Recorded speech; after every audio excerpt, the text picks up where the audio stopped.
Hey folks, what's up? Will back once again for another fight card prediction.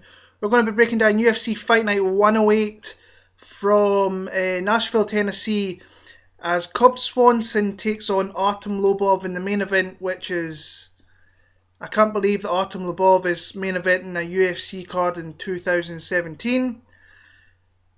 All the same, coming off UFC on Fox 24, where the Demetrius Johnson is just, the guy's so good and he's so flawless in his performance, and he's just, his technique, unbelievable to watch. It's just such an honour to watch the guy fight. A really good card from top to bottom. I was a little bit iffy on the card. I think I was like 8 and 5 with my picks. A couple of good picks in there, a couple of not so good picks in there. Not too bad a night on DraftKings. Lost, but not by much. Bets wise, I totally shit the bed. Went heavy on Michelle Waterson, and that came back and bit me in the ass. So yeah, but I live to fight another day. I look to move forward. I know that these spells happen. You're not going to win everything. You have to keep kind of plotting through, and eventually you'll get where you want to go. As always, just a shout out to all the guys who I like to try and get out there and support a little bit. If you can, go support them. Go subscribe to them if you don't already. Tell them that I sent you over UFC Bro Picks with Ricky and Dustin. I like to call him Dustin the Jobber. He's my main man though. So go support those guys. Rockstar Z, you know I said everything about Z last week there. You want to make money, you go tail this guy. He will make you money. MMA Kelton is just smashing at the minute, and he has been for a long time. Half the Battle is one of my oldest friends, Dan Levy with Sean Carey Tattoo. They do great stuff every event. Go check them out. James Lynch with his interviews is an inaugural part of my week. The daily MMA fantasy guys who have just, it's really something I've started getting into in 2017.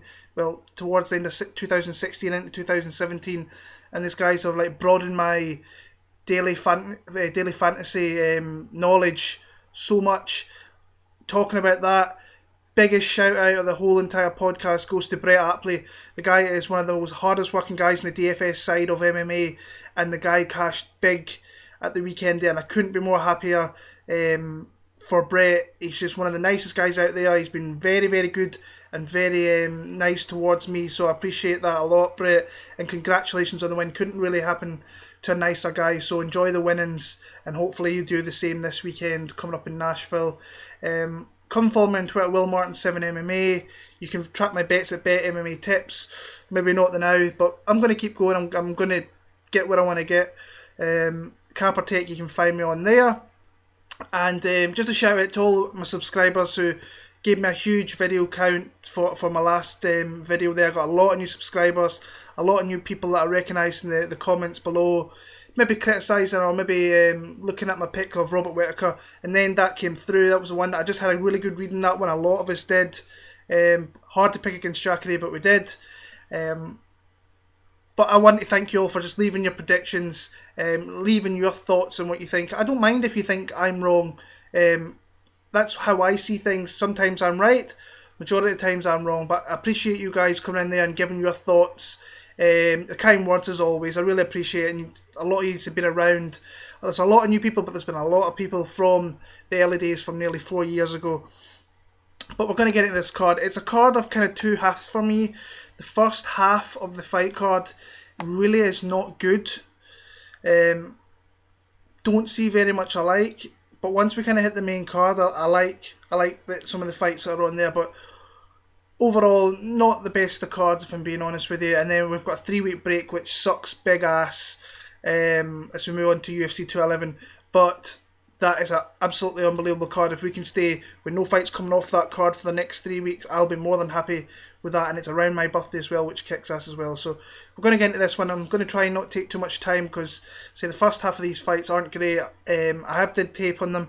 I did them all throughout this week. I've literally just finished doing some 20 minutes ago. So we're going to get into this here. First fight of the night. Actually, a fight I'm looking forward to. Hector Sandoval against Matt Schnell. This is going to be a very close fight. I think that Hector Sandoval really impressed in his win over Freddie Serrano. Striking looked on point. He really put a hurting on Freddie Serrano. and was just the quicker fighter, the smarter fighter, faking shots to get some really nice strikes off. Even took down Freddie Serrano and just thoroughly dominated the fight against the older guy, and kept a really fine pace throughout the fight. He really impressed me in that. I think I picked Serrano in that one, and as I was watching it, I know that I just made a terrible pick, but that happens. You kind of get everything right. So Matt Schnell here coming back down to flyweight where he should have been. Came in short notice against Rob Font. Rob Font's a hard out for anybody at 135. Back down to his natural weight class here where he's a big guy. He's got like a 5 or 6 inch height advantage here, a big reach advantage as well. Really talented kid fighting out American top team. I see this being a very close back and forward fight. Originally I was going to go with Hector Sandoval. As I watched tape today, I've really kind of started to lean towards Matt Schnell. I think he's going to pick and pop with his shots, and he needs to try and control the pace, because if Sandoval gets off and controls the pace, he will probably win the majority of the fight through that and win a decision. I do think it goes to a decision, but I'm going to go with Matt Schnell. That's one that I've kind of changed up in the last day or two. I just think he might pick and pop his shots, fight smart, have a really good game plan, win a very close 29-28 decision. Bryan Barberena against Joe Proctor's up next. There's another fight I think is going to be very, very close. I see a lot of people writing off Joe Proctor. I'm not one of those guys. I think he's got a legit chance of winning this fight here. Barberena's making that cut back down to 155 after, to be fair, had some pretty good success up at 170 with wins over Northcutt. Vale Alves was a great win up there before getting completely grounded out by Colby Covington. What do we know about Bam Bam? Bam Bam is a very in-your-face fighter, very gritty, very tough. Comes forward, tries to really hurt you in every shot that he throws. It's always in your face, and just looking, he's willing to bring the fight to you, and just try and get the dominance of the fight in his favour, pretty much. So Joe Proctor here, he's a guy who's a little bit on, a little bit off. I think he's lost to pretty good guys in the UFC, and like that Magomed Mustafayev, I think that's not a bad loss on your record. I think he is a very good fighter, and he will progress after that. Beat Justin Edwards and Justin Salas. They're no really good name wins in the UFC. Cristiano Marcel's another one. Lost to Medeiros and Mustafayev. Not bad fighters, but not great fighters either. This is the fight which I think will be very, very close. I think Barberena will come out very strong to start off with. But I think I fancy Joe Proctor in this one. I think he's going to find a way to win these kind of rounds, albeit very, very close. I don't know why I'm picking against Barberena here, because I think he is the tougher, grittier fighter. But there's something pulling me towards Joe Proctor. It happened with Devin Clark. This is kind of the Devin Clark-Jake Collier fight of last week, where I was going to go with Collier, and I really did kind of switch last minute to Clark. I'm going to go with Joe Proctor. I think that people are writing him off. I'm one that's not going to write him off. Barberena's got that tough cut back down to 155. He has a very tough fight. I don't see him getting taken out, but I see it being a very close decision for Joe Proctor. Either or, I think it's going to be very, very close. Alexis Davis against Cindy Dandois is your main fight in the UFC Fight Pass prelims. And Cindy Dandois, she's making a UFC debut here. I've literally not long watched her last few fights. She's got a nice victory over Megan Anderson, where she used her grappling there. Got into a nice triangle where she was mounted up and raining shots down. Megan Anderson, predominantly a striker. It's no doubt that she is a striker. She found a way off her back and then managed to get taken down straight away going into round 2, and just got submitted in the triangle there. So, and in the fight against Jessamine Duke is terrible. She's not a good fighter at all. But she caught with a beautiful straight armbar with her legs, which was actually really, really nice. She was bulldogging the head and raining shots. She managed to get the tap out there. Cindy Dandois literally has no striking. Her head stays in there. She gets popped really easy. Alexis Davis can, if she can use low kicks, and as long as she doesn't get taken down, use low kicks to set up her combinations with her hands, I think she hurts Cindy Dandois. If it goes to the ground, I see Alexis Davis definitely being the better fighter, but Cindy is very, very good down in the ground. She's very squirmy. She's decent off her back. She'll find angles to try and benefit herself into getting a better position. And I just think that Cindy Dandois, I don't think she's really UFC caliber. I don't think she's beat people that are UFC caliber. I know Megan Anderson is a good win. I think if they were to fight again, I would definitely go for Megan Anderson. I think her confidence is there, but Cindy Dandois just, I don't think she's going to win this fight. The one worry that I have is Alexis Davis is coming back after having a kid. She was against Sarah McMahon. She didn't look good. I think this is a fight you have to look on the scales and see what Alexis Davis looks like if you want to bet her in any capacity. I'm looking at betting as a parlay leg, but that's risky in itself, so I might have to take a wide berth of that. But the all-around game, I just see that Alexis Davis is tougher. She's a better striker. I think on the ground she's definitely better as well. Maybe when it comes to the wrestling side of it, maybe Cindy is better, but my pick has to be Alexis Davis. I think she can stop Cindy as well. I think she can hurt her with strikes, and then just kind of keep capitalising on that and get the finish. I'm going to go an early third round finish there for Alexis Davis, and maybe use her as a parlay leg depending on what the price will be when the prices drop in the next few days. Moving on to prelims. Here, the televised prelims, we've got Jessica Penne against Danielle Taylor. This was not good. Doing tapes during this one was an absolute ball ache. Didn't enjoy it in the slightest. I think that Danielle Taylor, she lost to Morose. I thought she lost to Siho Ham. Tough little chick, but again, not a UFC caliber fighter. I don't think she'd come in short notice. Wouldn't surprise me if she lost this fight. She got her walking papers.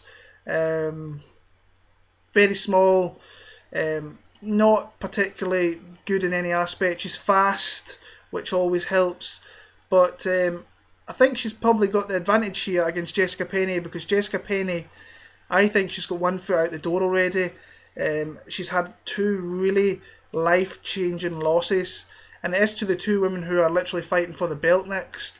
One's defending and one's challenging, so see what you think about that. She's fought two of the best in the division, maybe the 1 and 2 in the division as well, so but she took a lot of damage in that one, and that's hard to come back from. I just Jessica Penne, I think her game plan here is just not to get hit and try and force Taylor up against the fence and look for takedowns, grab single legs, get down there and use her jiu-jitsu, because I think her jiu-jitsu is definitely an advantage in this fight here. I just think that Danielle Taylor's going to hit her with strikes and move. She's going to be a lot faster. She's going to cut angles a lot more. She's not going to be let Penne pressure her up against the cage where she can get caught in the clinch or anything like that. I can see Danielle Taylor just picking and popping, Penne in close, jumping in, hitting her strikes and getting away again and winning rounds that way. I don't think this is going to be a good fight. Danielle Taylor's going to be my pick, and I can't believe I'm picking her. If you told me a year ago I'd pick her over Jessica Penne, I would have said you're absolutely nuts. You're a psycho. But Danielle Taylor via a decision here, not confident either in that pick, so take with that what you will. Scott Holtzman against Michael McBride. Like Scott Holtzman here, I didn't see anything from Michael McBride in the Nick Lentz fight that made me think that he can beat a guy like Scott Holtzman. I don't think Holtzman is... I think he's a decent all-around pro. I just think he's better everywhere than Michael McBride. I think if he wants to... He's tougher as well. I think he can gut it out a lot more when he's in the trenches and he has to fight hard like he did in the Josh Emmett fight. I don't see that with Michael McBride. The all-around game of Scott Holtzman, for me, it's just going to be too much. I think he's going to get takedowns, he's going to be dominant on the ground. I think he's going to win a 30-27 there. I'm not spending much time on that, as I don't see too many ways to victory for Michael McBride unless he catches him with a shot or gets him in a really precarious position where he can finish the fight. Scott Holtzman 30-27 will be my pick for that one there. Flyweight division with Dustin Ortiz against Brandon Moreno. This is the fight I'm looking forward to. I think it's a really good fight, a very close fight. It's going to be a 29-28, I believe.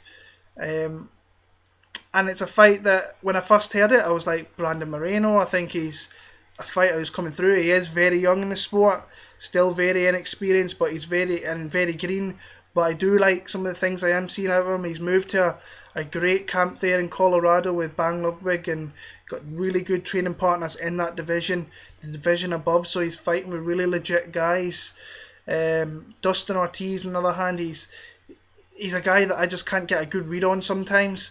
I pick him and I'm like, ooh. And then I didn't pick him, I picked Makovsky last time, and then he performed really well and won a split there.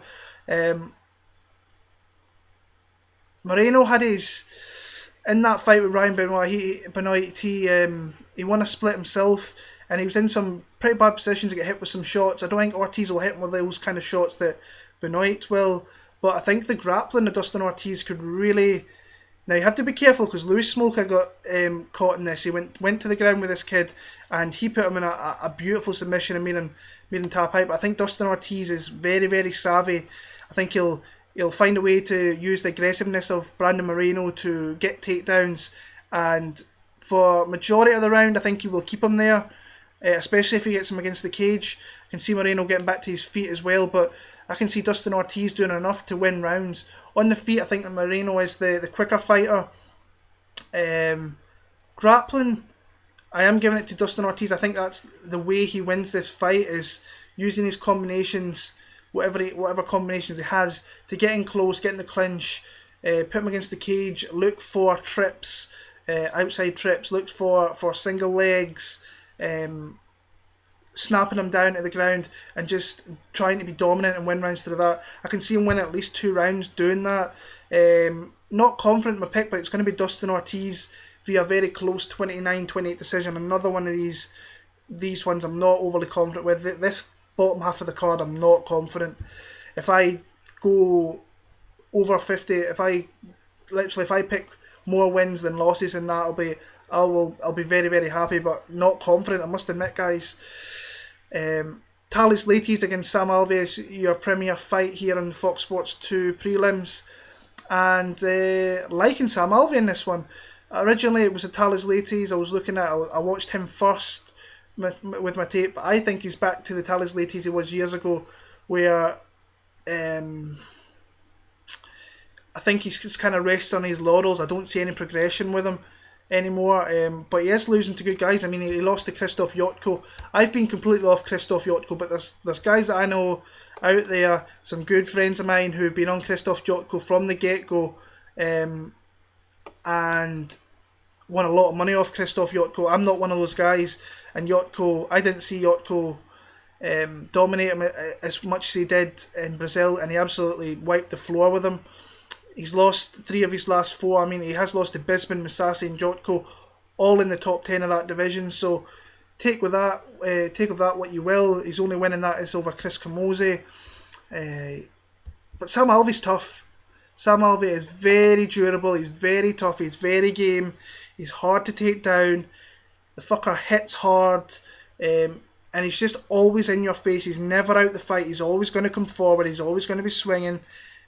Coming off a really nice win over Nate Marquardt in Colorado, he did gas a little bit, but he kept himself in the fight, delivered the decent strikes, won in the clinch exchanges, and just was the tougher fighter.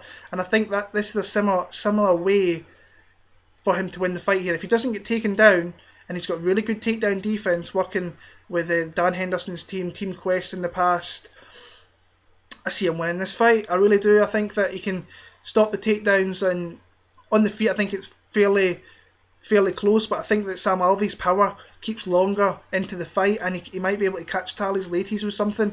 I'm going to pick Sam Alvey. I want to pick a finish when Leites starts to gas. I think he could catch him with something, but I'm just not confident. I'm going to just take the kind of easy way out. In fact, you know what? I'm going to pick a third round TKO finish for Sam Alvey. More than likely it'll end up a decision. So that's going to be a pick. Sam Alvey for the win there. Moving on to the main card. Okay main card. Looking forward to a few fights, and my favourite fighter is on the card here, so that's always a plus. So welterweight division. Jake Ellenberger against Mike Perry here. Not really a fan of Mike Perry. I'm looking forward to that day when he gets his chin checked a little bit. Seen him in Manchester, I wasn't overly fond of him. I thought he was a little bit of a douche, if I'm being honest with you. That translates onto the TV a little bit. A little bit of a, he's not all there, but Not my kind of guy, but he's did well since he came into the UFC. You can't deny that. So, and he's got an opponent here in Jake Ellenberger, who I think is pretty close to on his way out of the UFC and probably the end of his career. He's been around a hell of a long time.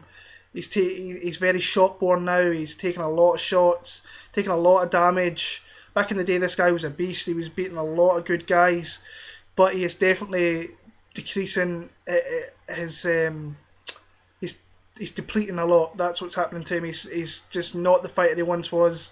Coming off a kind of beat down from Masvidal. I thought the stoppage was a little bit shitty, but Masvidal was going to find that finish no matter what back in December. Mike Perry lost to Alan Jouban last time out. Decent striker. Lost to the guy with the better game plan, the better striking. He jabbed and just kept on moving. Didn't stand there and trade like Danny Roberts did. And get hit with the shots there. I think that Jake Ellenberger's going to wade forward here and play into the wheelhouse of Mike Perry and get caught with something and get slept. So I would like Jake Ellenberger to pretty much use his wrestling here if he can and try and take him down, because he has the better wrestling grappling game. I just think he's going to play into Mike Perry's hands here. He's going to get hit with something and he's going to get put down and get put to sleep, and that will be the end of Jake Ellenberger, I think, in the UFC. Pick's going to be Mike Perry, second round, TKO, Ellen fight there, and Perry for the win there, TKO second round. Lightweight division, Joe Lauzon against Stevie Ray. Another close fight, a fight I might cop some shit regarding this, but I am going to pick Stevie Ray here. I'm looking at Joe Lauzon. There is opportunities to fade this guy, but when I've tried to do that in the past with fighters that I like, he's come out there and beat them. So Diego Sanchez, he did that. He came out there and absolutely tore the head off Diego. But I think that Stevie Ray is a guy who's progressing. I thought his win over Ross Pearson was a pretty good performance. He set the pace, used some beautiful leg kicks. He had a beautiful slam in that first round there. I was in Belfast for that one. It was quite weird. I was sat next to Ross Pearson's. In fact, Ross Pearson's family were sat literally one row in front of me, and he was shouting for Ross, and I was screaming for Stevie. I'm going to support the local guys around here in Scotland, and he got that decision victory there. The scorecards were fucked up in that fight completely. Ross Pearson got 30-27, which was never the case. Stevie had two 30-27s. 29-28, I think, was the kind of scorecard.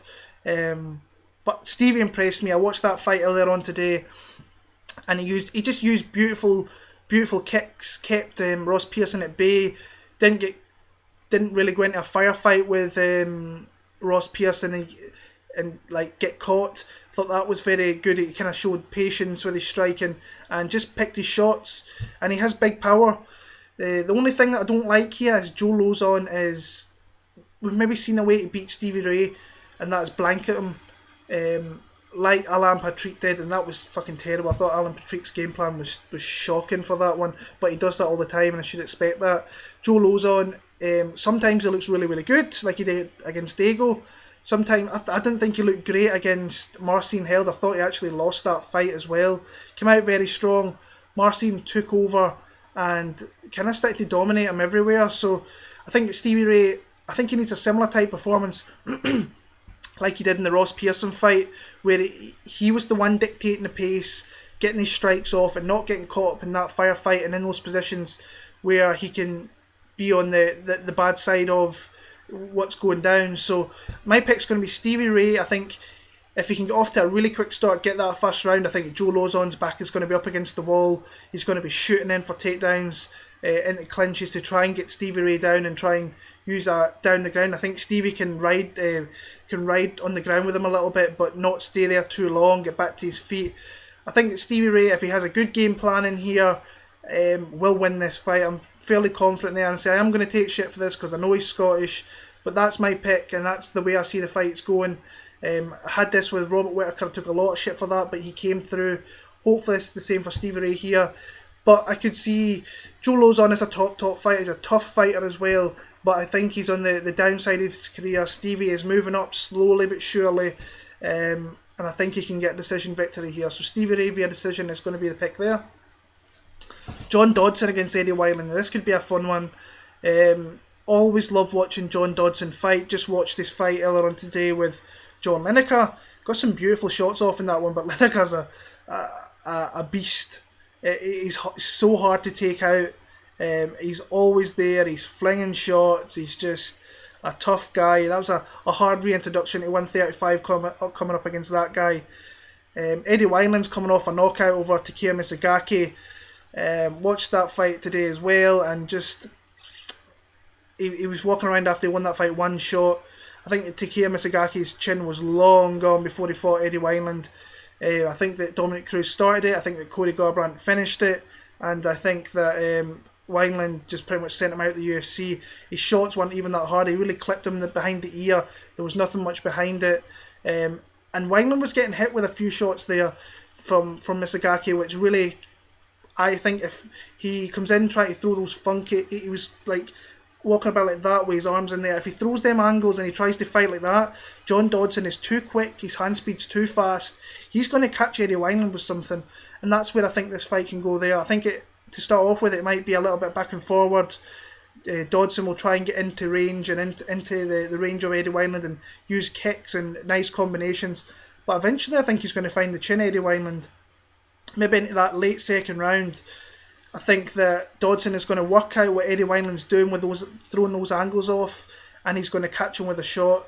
I'm going to pick a TKO victory there for John Dodson. I'm fairly confident he's going to be one of my confident picks on this card. Don't know what the line will be, but I'll be looking at bets no doubt with John Dodson. But John Dodson round 2 TKO is going to be my pick there. Light heavyweight division, Ovince St. Preux against Marcus Rogerio de Lima. Ovince St. Preux was terrible in his last fight against Volkan Ozdemir. Props to Ozdemir coming in his UFC debut and doing that, but Ovince St. Preux just didn't look. He didn't look like his head was in it, and that's something. It's hard picking guys like that whose head is not in the game, and not looking like they're fighting very well, and he's not. He didn't really look great against Jimmy. Well, he did look good in the first round against Manoa, but once he started getting hit with shots, he started to freeze a little bit, and then you can't do that against somebody like Jimmy Manoa. He will catch you with stuff. He get hit with a lot of leg kicks against Ozdemir,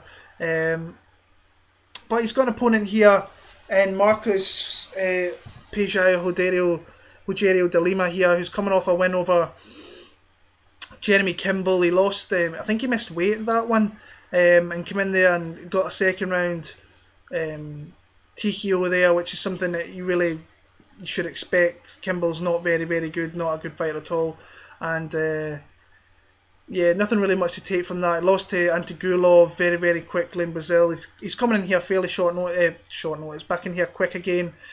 I'm going to pick Ovince St. Preux fighting in Tennessee. He's the hometown guy. Comes from Knoxville. I just think he is the better fighter. As long as he avoids the shots of Pei Zhao, he will win the fight. De Lima will fade. St. Preux will use his grappling. I'm going to go a submission in late round number 2 for OSP there. But it's hard to pick him. If I'm out 100%, I'm probably 60-65% confident he wins. So not high. But I'm going to pick him in this one here. I think he's got the hometown crowd. He's going to get that crowd on his back, and he's going to run with it and get a victory there. So OSP submission round 2. Co-main event of the night, Iaquinta. They're turning Iaquinta after nearly 2 years. Faces Diego Sanchez. If you've been riding along these videos with me for 4 years, you know my take on Diego Sanchez and how much he means to me as a fan, as a fighter. He's just my favourite fighter, and he has been. I don't think the guy gets enough respect for the wars that he's been in and just how tough and gritty he is. He is old school. He's one of the last kind of guys from that old era that are still kicking around. I don't think he'll be around much longer, and you have no idea how much I want to pick him in this fight here against Iaquinta, who's coming back after 2 years. The guy's going to have rust, but I feel that I think Al matches up quite good with Diego Sanchez. I think he's the faster striker. He's the more varied striker. He has to pick his shots in this one. Try not get into a brawl, because you can't get into a brawl with Diego because he catches you in some silly positions, like with silly strikes, that if you fight smart and don't play into the wheelhouse of Diego Sanchez, you will beat him. You can beat him.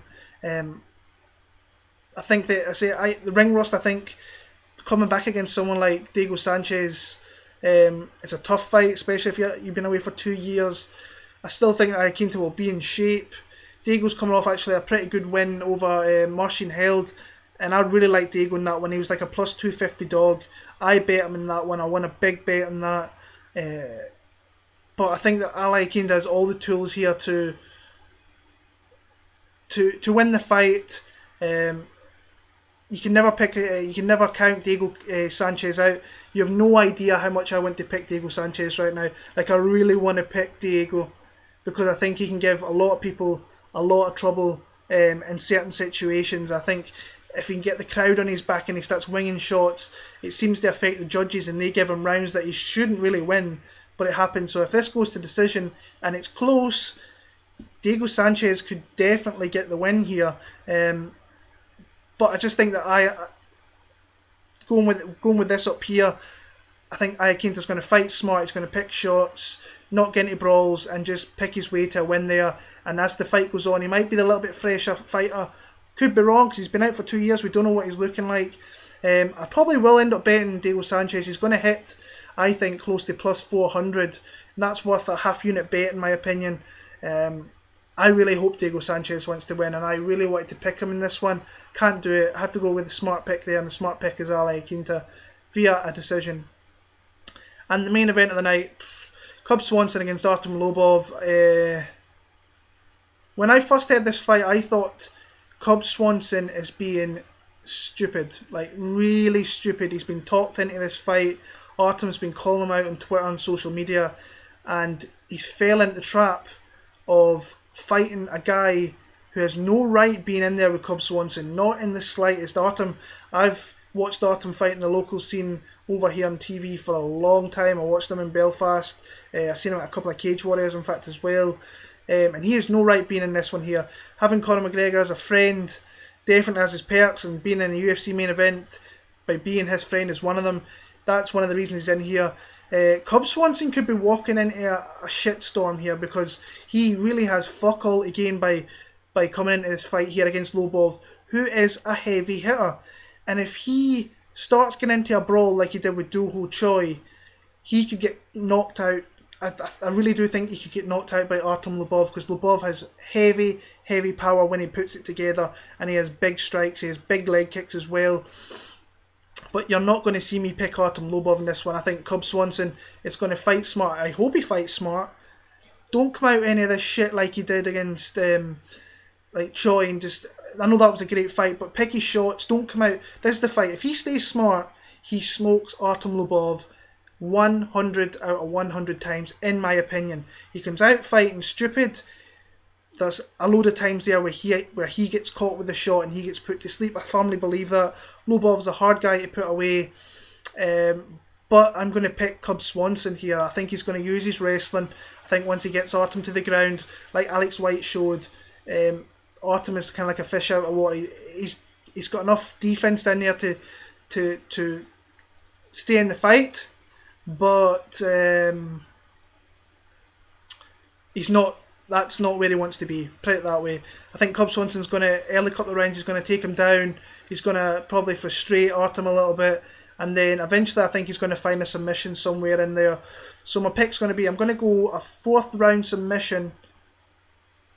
3rd round submission for Cub Swanson over Artem Lobov there. Just fight smart, Cub. Don't come in there just going into a brawl because you're just playing into Artem's hands there. You have so much to lose. You're high up in that division. You don't need to be losing this fight. So my pick's going to be Cub Swanson. So that's my picks for UFC in Nashville. We're going to have a 3-week break, which totally sucks big hairy balls. But UFC 211 is stacked, so I'm not going to even... I cannot wait for that card. It's going to be a great card. I've already got some bets in line there. But you can come follow me on Twitter, WillMartin7MMA. Please like, comment, subscribe, tell me your pick. And we can all, if you ever want to talk picks, come and find me on here, on Twitter, wherever. I'm always willing to talk picks. Shout out to all the guys who I support, who you should support.